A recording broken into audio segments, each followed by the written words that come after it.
Quit looking over the top of your glasses, Patrick, like every day's a Monday to you. I know that's what you want to say. Even Saturdays are Mondays.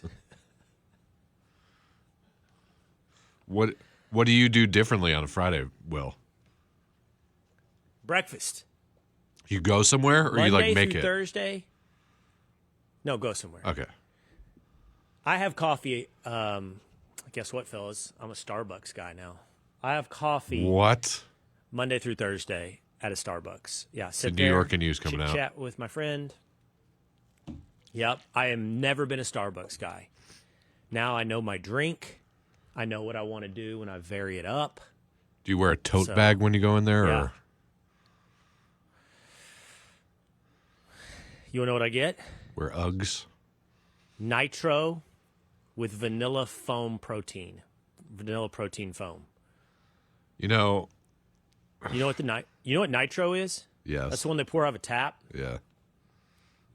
Yeah, but it's not cold because I don't want it on ice.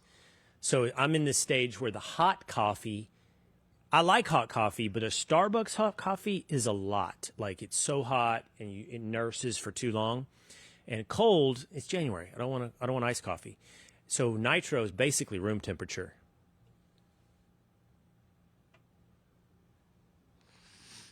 Oh. Sorry, Mr. Coffee. Our bad. What?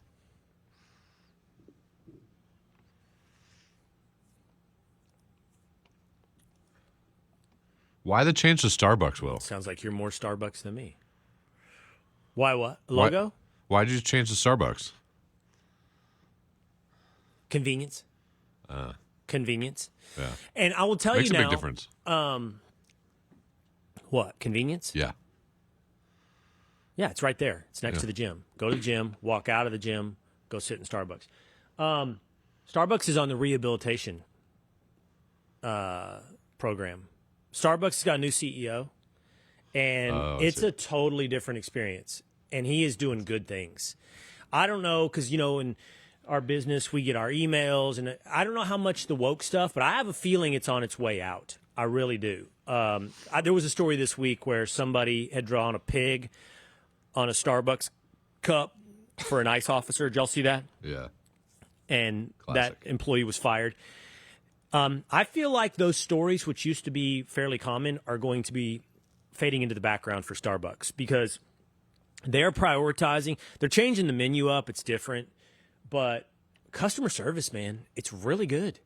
The Starbucks had gotten full on into, purple hair and sleeves and your coffee served Seattle. with a side of Animus.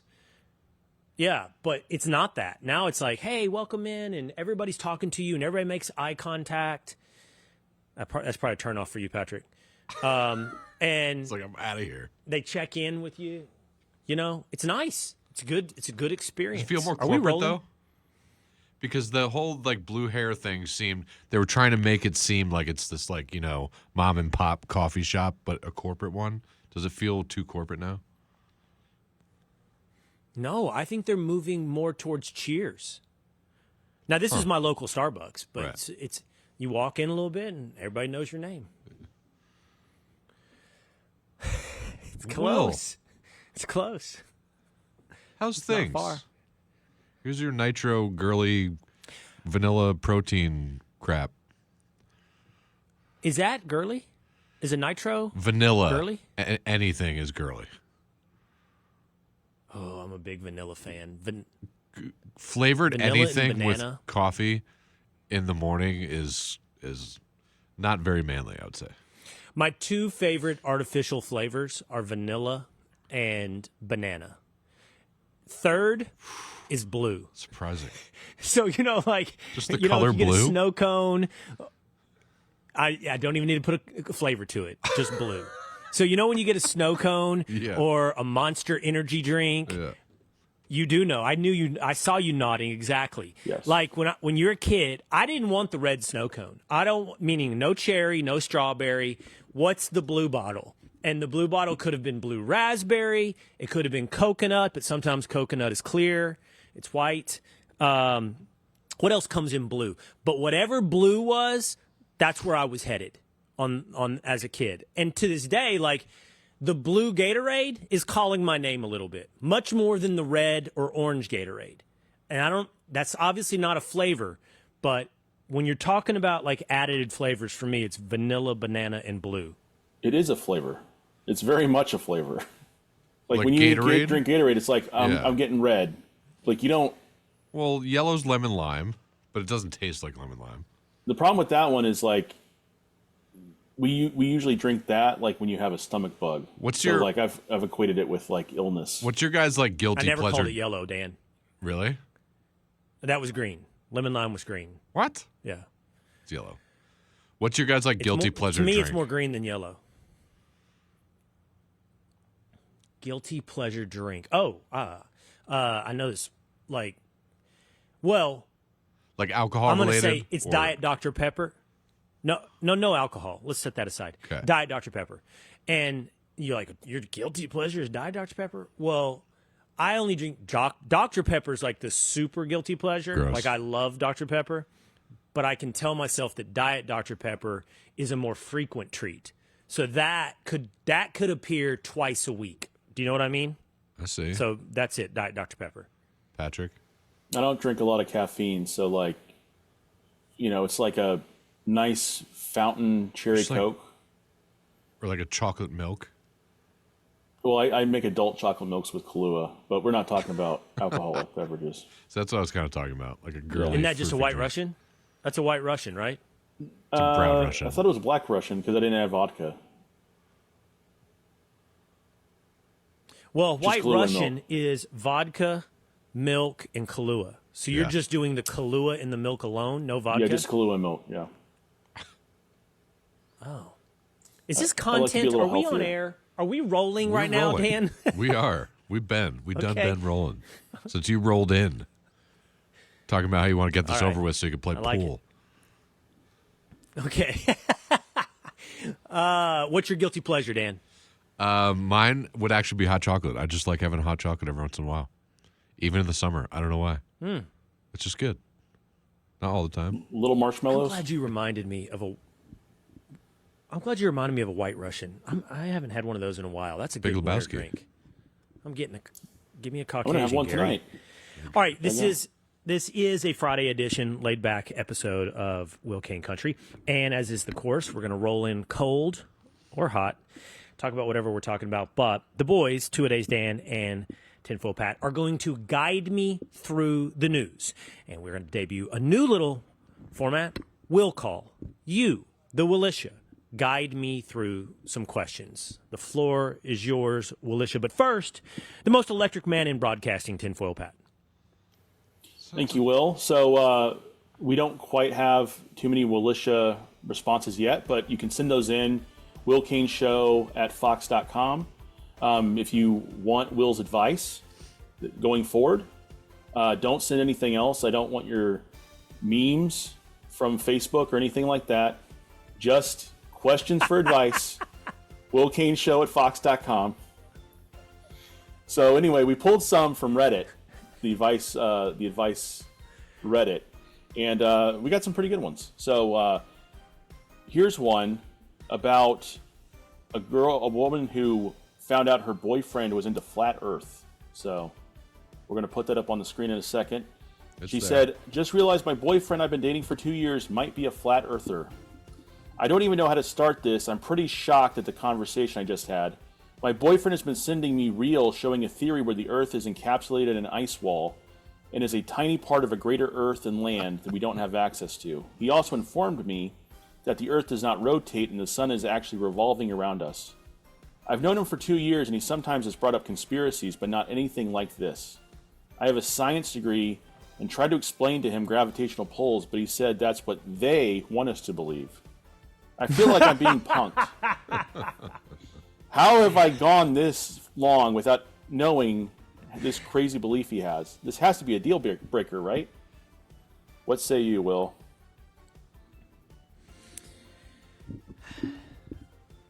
I can't believe either. I don't believe this, mostly. I don't believe this is a real, sincere problem that somebody is posting about, because I don't think you can go 2 years with that type of conspiracy mindedness in the closet. Yeah, I agree. Somebody who believes that the world is flat It'll come out. and the waters are being held in by an ice wall, but yet on the other side of the wall is, like in Game of Thrones, the wildlings and a world that we have not yet fully explored. Exactly. And potential White Walkers. That kind of crazy doesn't keep itself in a sealed container. It's not hermetically sealed onto one issue. So there's no way, if he truly believes all that, he could just, couple of options. This is fake. It's not real. Number 2, he is punking her. He is having fun. He is provoking her. He believes it. He believes this kind of stuff actually like 15, 20%, but he's playing it to 100 just to provoke her. Come on, you know that. I could see you doing that. Sure. I could see. Or number 3, it's a deal breaker. If it's sincere and against all odds he kept this basically undetectable for 2 years, then it's a deal breaker, because that kind of thinking does not keep itself hermetically sealed onto one issue for a lifetime. And he will be talking about other things as you're together. And I don't know what those other things may be, but the world is his oyster. I mean, as long as he thinks we're being held in by ice walls and only the brave venture beyond the wall, he could really go anywhere. He's a hell of a long, a fun ride. Like, you don't know where he's going to take you. That's you can't go beyond the ice wall, Will. That's the friend you see once in a while, by the way. The governments won't let you near Antarctica to go beyond the ice wall. Right. They'll stop you. What about like which government? What about though? like the Arctic explorers? Them. Like They went I to forget who's Argentina. South Pole and who's North Pole, but Endurance. What's his name? In Endurance. What about they went to the South Pole? Elon Musk would know, right? And I feel like he would be involved. Edmondson, is Edmondson North Pole? I think that was South Pole too, but allegedly. do you guys- Shackleton. Allegedly, he said. Do you guys have friends that are Shackelford. Do you guys have friends that are like this, or you found out you had a friend that actually believes something insane? Because I have. It's I happening. am that friend. I know you are, but I have a couple of friends for sure that believe we did not go to the moon. Really? But that's the thing. How They old let are me they? know that in the first couple of months. They might have let me know that in the first 3 times we hung out. really, That's my point. They don't keep that under their hat. That's not 2 years in the hiding. My And wife they did not sin- know they're what she was getting sincere. into. 3 years into it. you lied. You held it. You I didn't held lie. back. I didn't lie. I just, kept it kind of. I just didn't know. I mean, I was a little younger then, but it kind of like was one of those things where it's just like you kind of start to realize things, and then she's that's- like, "I did not know I signed up for this." Like this question in the Reddit, that's a big red flag, because not just because they believe the Earth is flat, but that you couldn't know something like that for that long, and then you find out something, and you just think of that person so differently after that. So it just changes your whole perception of them. Patrick, what does your wife think of you? If you sprung a lot of this on her and she didn't boy. know what she was getting into, what does she do when you start going on and on about whatever? She's been coming around. So I mean, like it's been 20 years You're now. winning. So You mean brainwashing? it's just you slowly chip Hey. away like water on rock, and then you have a canyon. She's like, okay, fine, Patrick. The schizophrenic nature of this conversation is going to be that I'm going to talk about, and you guys are going to talk about what we want to talk about when we want to talk about it. And Dan just sent this to us just moments ago, and this really fires me up. I get really upset. I see these memes all the time. Which era wins? And it classifies NBA players into Gen Z, Millennials, Gen X, Baby Boomers, and Silent Generation. Okay, and it gives you the starting lineup for each. So, for example, right now, presumably we're in Gen Z. The starting lineup is Wemby, Anthony Edwards, Luka, Shai Gilgeous-Alexander, and Jason Tatum. And then millennials, that's Curry, LeBron, Kevin Durant, Jokic, Harden. All right, and then it goes all the way back to the silent generation and baby boomers, where you'd find Michael Jordan and Hakeem Olajuwon and Magic and Barkley and Bird. But the one that always makes me mad, and it literally does make me mad, is Gen X. Here's their starting lineup. And I see this all the time. And I see it in rankings, like top 20 NBA players of all time. Look at Patrick giggling. Gen X, Kobe, Tim Duncan, Shaq, Allen Iverson, and KG, Kevin Garnett. I get so mad. Dirk. He changed the game of basketball. I've seen the All the Smoke podcast having guests talk about this. What is the greatest NBA finals run of all time? And these are NBA players answering it. And I think it was, who is it saying it? Al Harrington, maybe? That it's Dirk. In 2011, he went through, and I can't remember it all, but it was Kobe and the defending champion Lakers. I think it was Steve Nash, Sean Marion, Amari Stoudemire's sons. Was it the Spurs as well that he went through with Duncan? And then he beats LeBron, D-Wade, and Chris Bosh in the finals. To take down those franchises in the middle of their runs is the greatest run of all time. Also, he reinvented the game of basketball by putting the 7-footer beyond the arc. And I can be specific. Who are you replacing with Dirk? I'm replacing Garnett. I'm not saying Garnett's not great. He's great. Dirk is better. Did Garnett play better defense? Absolutely. Was Dirk's offense that much better to compensate for the lack in defense? The answer is yes. And every time they met in the playoffs, Dirk won. The Mavericks and Wolves met in the playoffs almost every year during that run, first round. And Dirk won every time. Garnett got his championship when he went to the Celtics and joined a super team with Pierce and Ray Allen. Dirk did it with Jason Terry and an old Jason Kidd. It is Dirk over Kevin Garnett, and it makes me mad. What I was asking Dan, what era are we playing in? Because, like, are we playing with today's rules? Are we playing, 80s and 90s where it's a little bit rougher? Because, I mean, you don't think Garnett probably... No, I think you have to play the rules of the time that they played, don't you?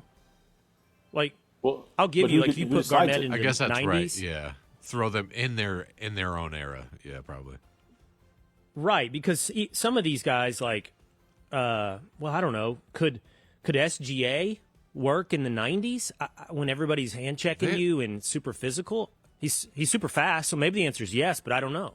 Garnett and Nowitzki had a pretty comparable career, looking at the stats head-to-head. Yeah, and, I mean, but everything I just laid out. Yeah.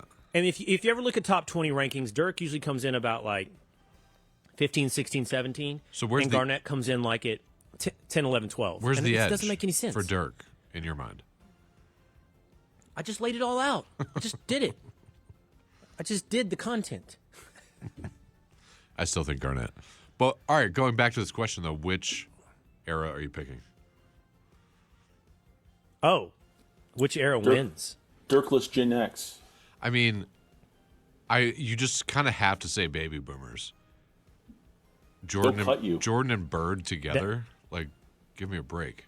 And Barkley and Magic and Hakeem. Dude, I don't see how you lose. I think I'm with you, Dan. By the way, let's not forget the silent generation. Yeah. Can we name them all by faces? It's Lou Alcindor, Jerry West. Is that Elgin Baylor? Yeah. Wilt Chamberlain? Is that Moses Malone? Who's the one on the far left? I think so. I'm not even sure. That's. I'm taking baby boomers, man.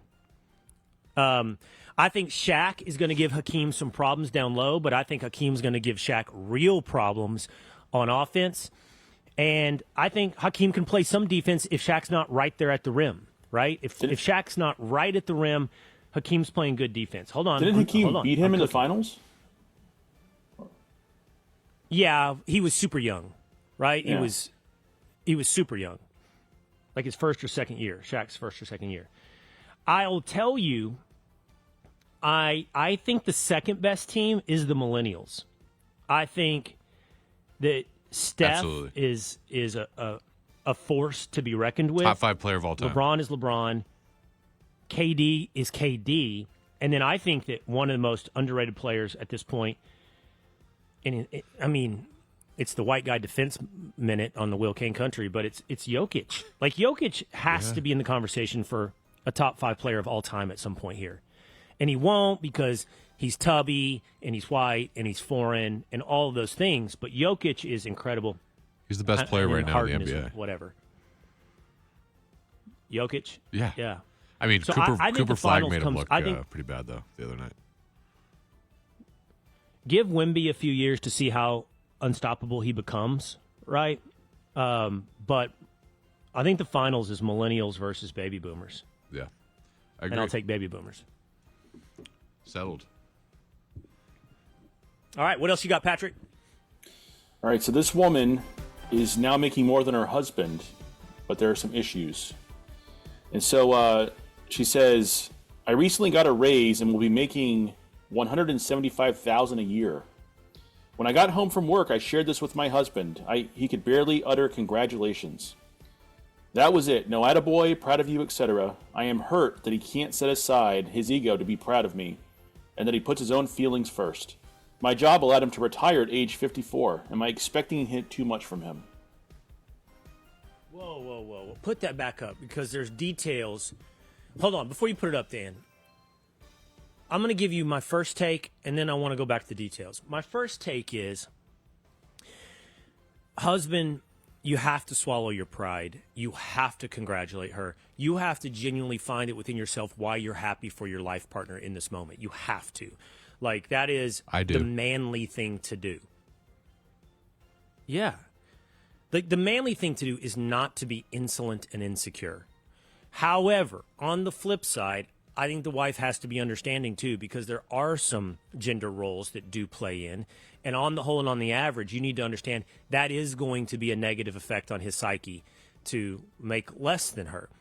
Good on him, and it's for overcoming it. But if he can't overcome it, you do give him not a pass. You're not giving him a pass. You're not excusing his behavior, but you're understanding a little bit where that's coming from, okay? But it is on him to swallow his pride and be happy for his life partner. Now put it back up, Dan, because there's other details. His ego. My job allowed him to retire at age 54. Huh. Am I expecting too much from him?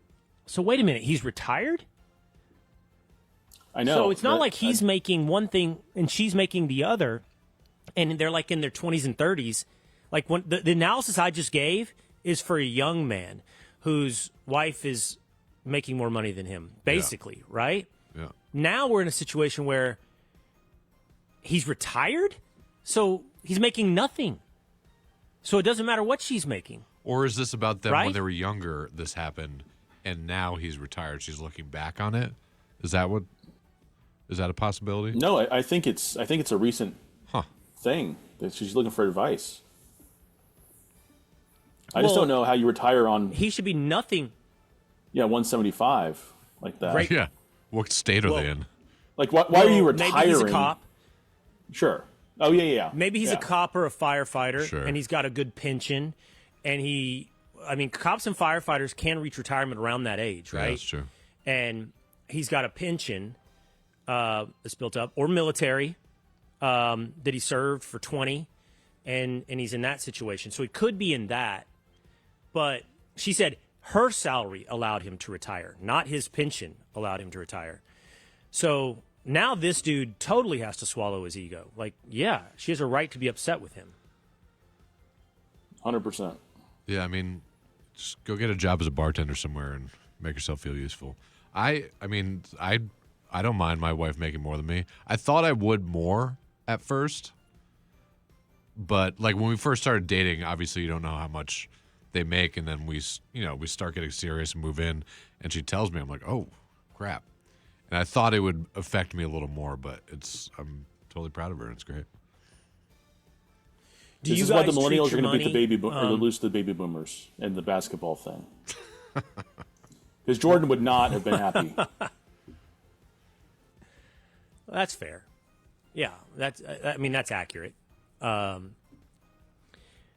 Do you guys what? I think when it comes in the door, Also, I think that a mistake a lot of people make is keeping finances separate. Like, I made this, so it's mine, and I'm spending it, even though we're together. We're just starting to like once it comes in, put it together. Yeah, commingle. Because we just got married a year ago. Once it comes in the door, it's over. Right. It's everybody's. That's how I feel. The biggest problem is So- if someone starts acting like, well, I should be able to buy this because I make more. That's when it becomes a problem. You know what I mean?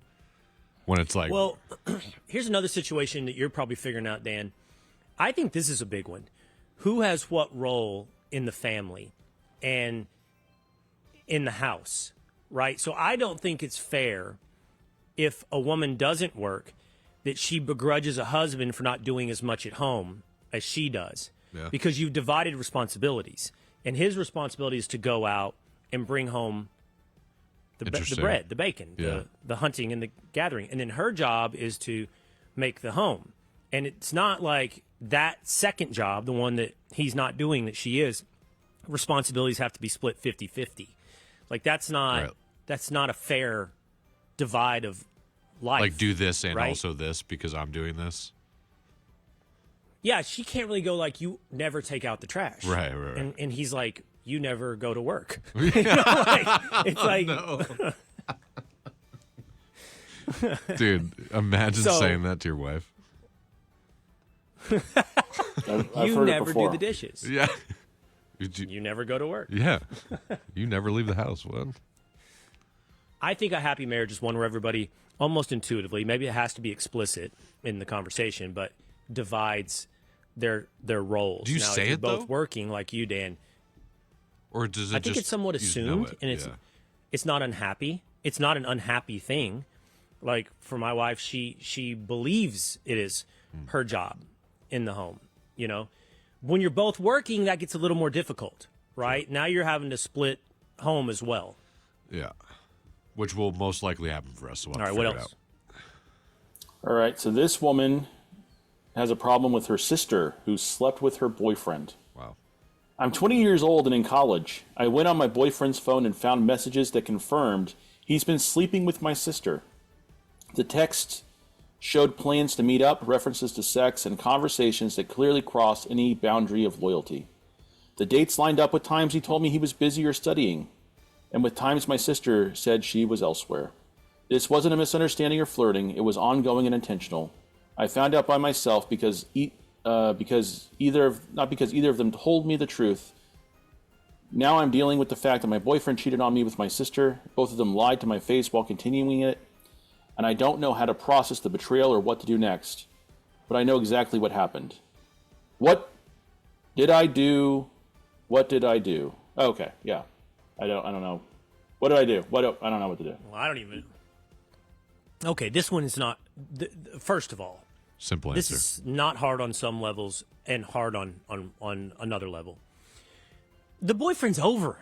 Like that's not hard. It's not husband. He's done Boyfriend. immediately. Yeah. If he was husband, it's over too. True. Immediately. The harder question is the sister. Because that's not a relationship in life that you choose. That's a relationship in life that is there. And how do you get Done. over that? And I do think family is so important. And I don't love hearing stories where people are estranged from their brothers, their sisters, their parents, or whatever it may be. This is going to cause an estrangement from the sister. And it's on the sister to fix it. It's, I guess, our religious beliefs compel us to forgive. But, that's a really tough one with the sister. She has to seek forgiveness in my mind, Here's the more interesting question when you first put this to me, Patrick. What if you found out that your boyfriend, before you were together, was with your sister? Do you see what I'm saying? So it's not cheating, but it happened before. Now you're in an interesting situation. Shady, and they didn't tell you about it. Shady, but okay. Shady, but okay. The fact that they didn't tell you about it is the shady part, Yep. right? Neither the sister nor the boyfriend goes, hey, that guy you're dating, I was with him once. But get over it. Or, hey, I should tell you up front, I did date or hook up with your sister.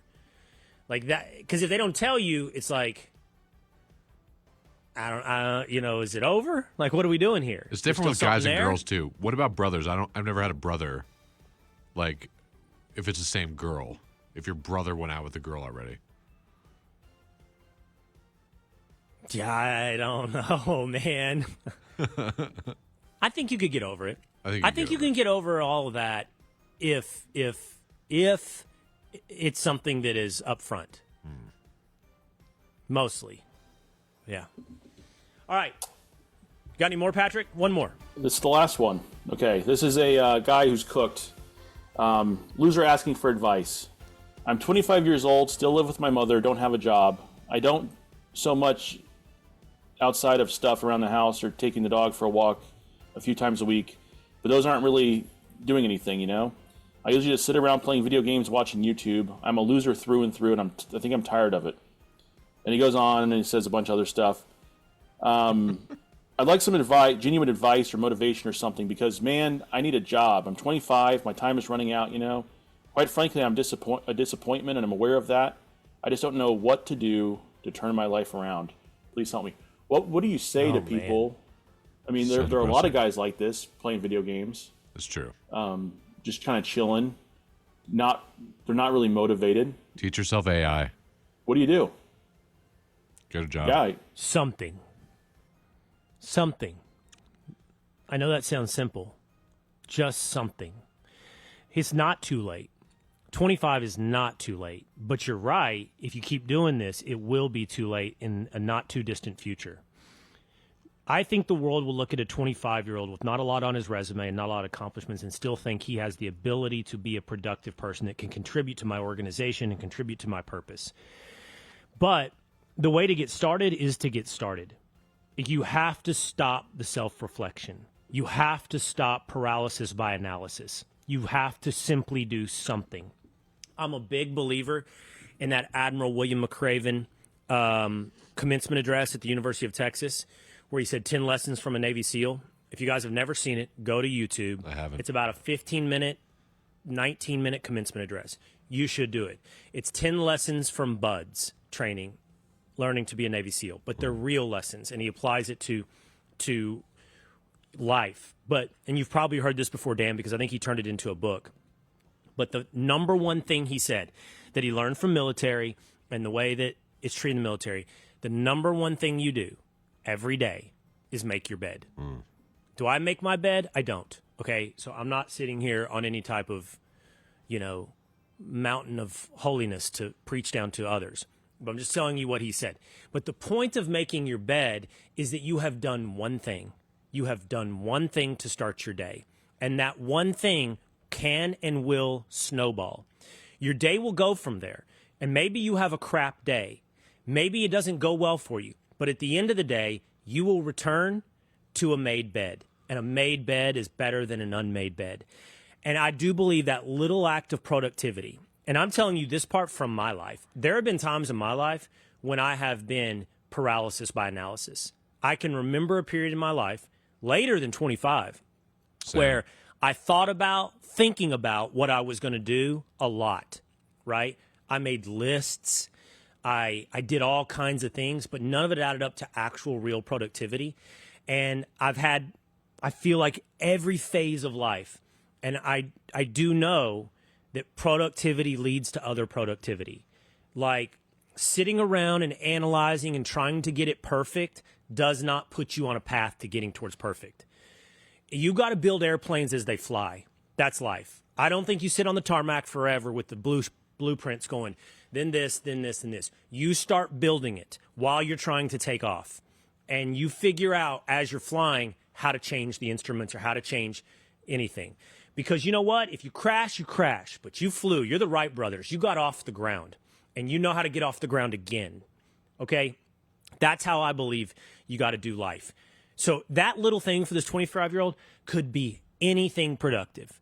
Get a job doing anything. Anything. And you will feel different about yourself, better about yourself. Your thoughts will become more productive, meaning you will, without even knowing it, put more of that analysis into action. You'll move from an analysis to execution. And you execute while you're doing things, not when you're thinking about doing things. I'm telling you. And I'm a big thinker. Obviously, I sit back and I think and I grand scheme and this and that. I'm not saying that's totally worthless, but you got to start doing. So my advice to that dude is something. Do something. 100%. I think I'm also a thinker, so it's like Yeah. very It's easy. like, do we slow clap now or? Very easy to get bogged down in that, and that's really what it is. It's like you're trying to chase perfection in a lot of ways, and that perfection is really just fear of failing. And it's like this guy's probably afraid to go out there and subject himself to something.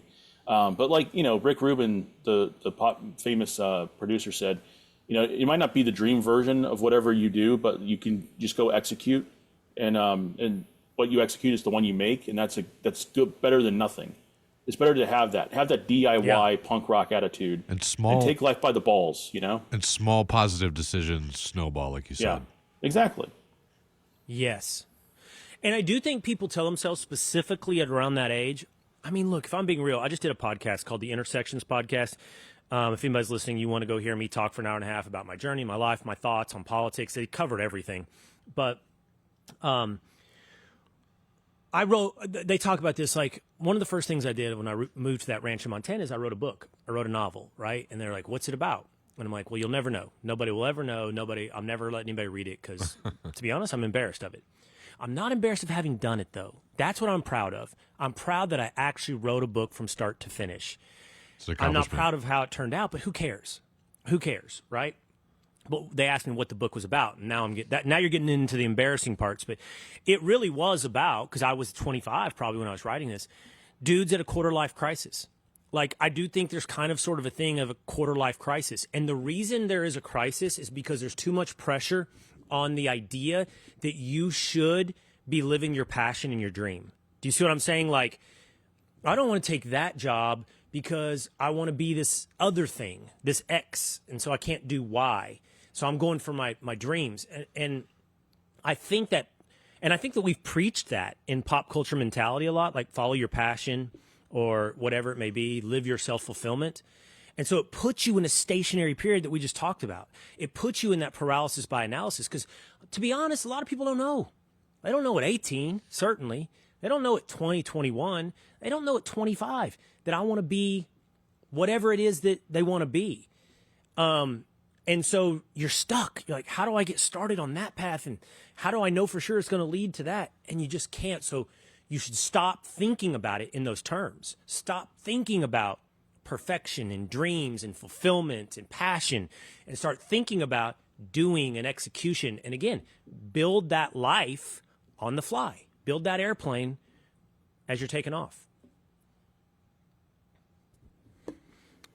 Definitely. All right. Is that it for today? What else do we got, Patrick? Anything else? I got a couple headlines, maybe just one. I don't know, but I think this is really funny. So, TMZ is reporting that you guys know John Hinckley, the potential assassin of President Reagan back in the day. Yeah. He was obsessed with a certain woman, Jodie Foster, right?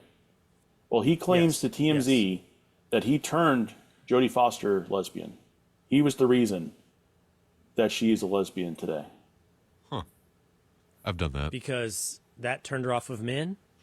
Yeah, he said he claims that she was dating men before, and then he tried to kill Reagan, and then a switch flipped.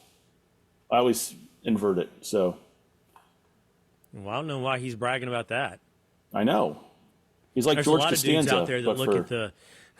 There's a lot of guys out there that look at the other team and go, "I can change her." I'm the magic elixir. I can change her. I need a challenge. I need this a challenge. dude's out there bragging. I changed her the other way. You're so repulsive that she just swore off men completely. But to take this conversation almost full circle, Patrick, do you believe that John Hinckley was in a CIA assassin program? Oh, boy. And created, what was the name of it? Project Ultra? Is it something like that? MK Ultra. MK Ultra. What's in the Bourne? Yeah, it was MK Ultra, To Kill a Mockingbird. Here we go. Yes. here we go. Yes. Now we're getting to the good LSD. stuff. So was Hinkley actually like some CI developed assassin that went bad? Like Jason Bourne, he broke? Yeah, there are quite a few of them. Yeah.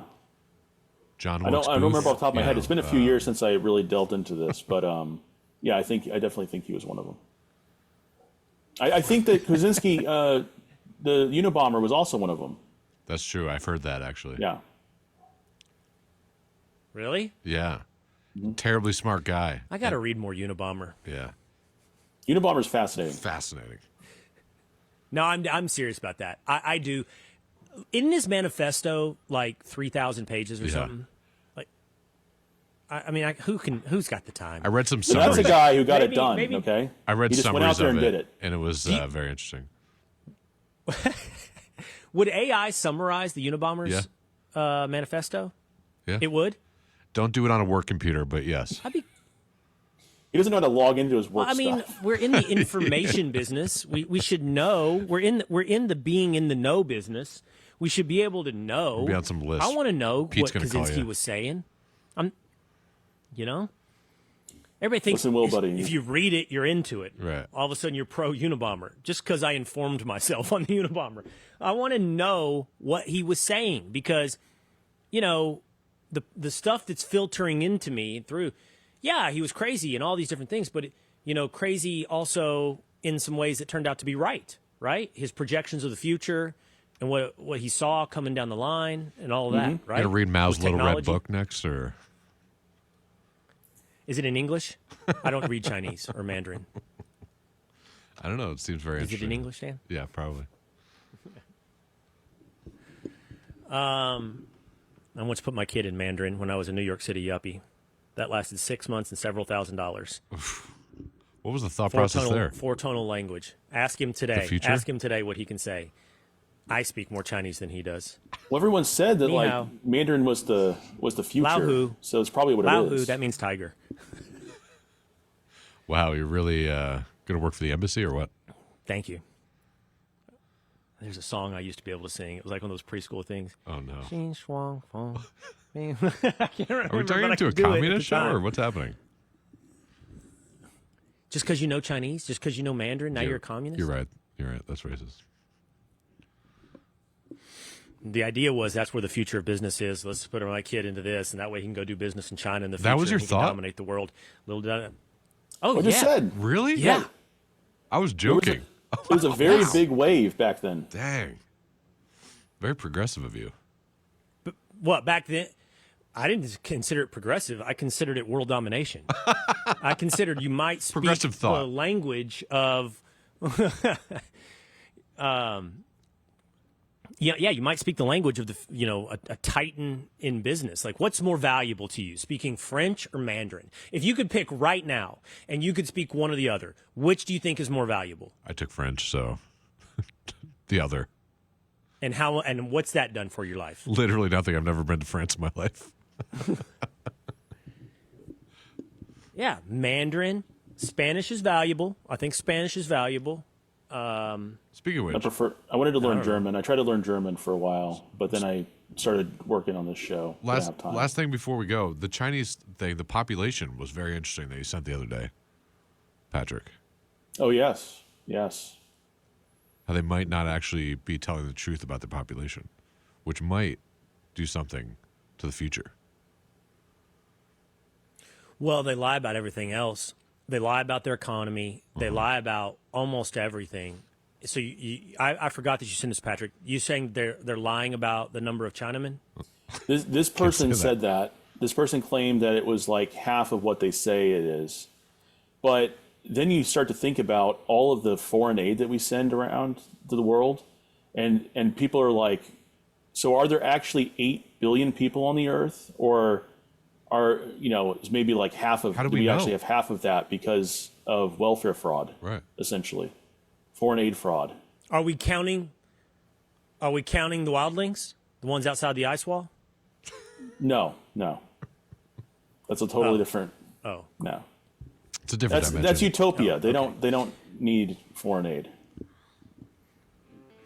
all right. That's going to do it for us today on another freewheeling, messy edition of Will Cain Country. We hope you will subscribe at Apple or on Spotify, and we'll see you again next time.